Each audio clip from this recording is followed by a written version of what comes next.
Hi guys! 2 days ago, the monthly gacha revenue stats dropped.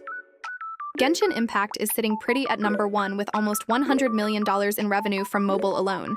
This doesn't even include Japan or other platforms. Crazy, right? That's double what it made last month. A user on Reddit made an interesting opinion why Genshin made a huge sales. Y'all are so damn weird. The reason why Genshin made so much this month is because Mavuka release, a top-tier DPS, Archon. New Archons sell no matter what. Citlali release. Lots of people forwent Mavuka because Mavuka will get her rerun before 6.x. Meanwhile, because of Cryo Jail, we can't be sure about Citlali.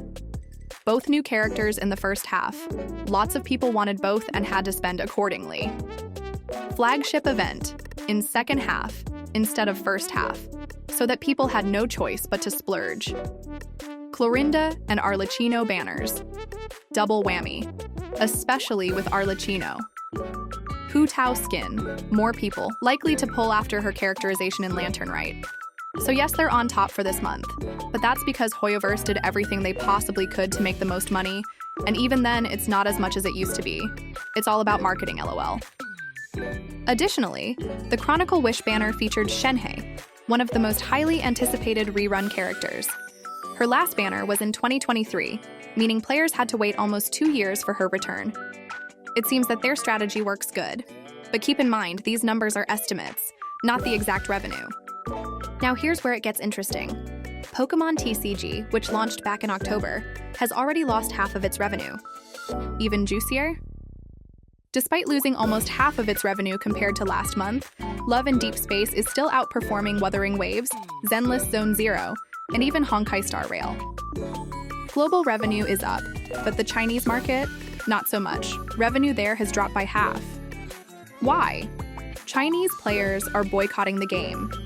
The reason? Fans feel that Silas isn't getting the same level of attention as other characters, even though he's gained a huge fan base. This boycott has tanked the game's ranking. A screenshot from a Chinese player says, "I spent 4,440 RMB, and from today on, I won't spend another dime unless Infold decides to supplement Silas with what he's missing." This sparked global players to join the boycott too, hoping to push Infold to listen. One person on X wrote, "So real. I'm not even renewing my Aurum Pass this month. Glad I didn't buy that yearly pack and sign a yearly slave contract with Infold.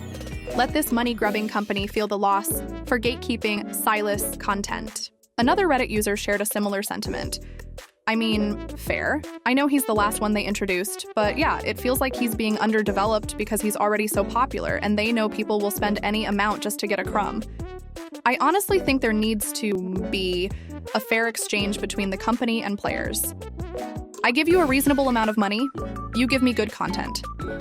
Now with Caleb being introduced, I'm afraid Silas might get sidelined even more. Let's hope for the best.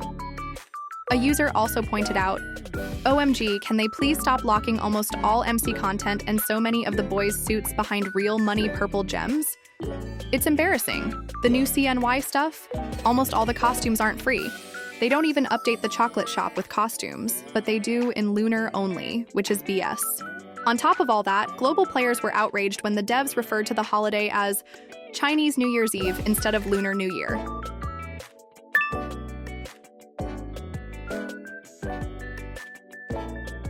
But here's a twist. Despite all the drama, Love and Deepspace just announced a built-in period tracker, where your love interest will actually react to your period. Looks like they're really leaning into fan service for the girlies out there. So what do you think about all of this? I'd love to hear your thoughts, so don't hesitate to leave your opinions down below. Feel free to share. As always, thank you so much for watching and supporting the channel. Stay tuned, and I'll see you in the next news update.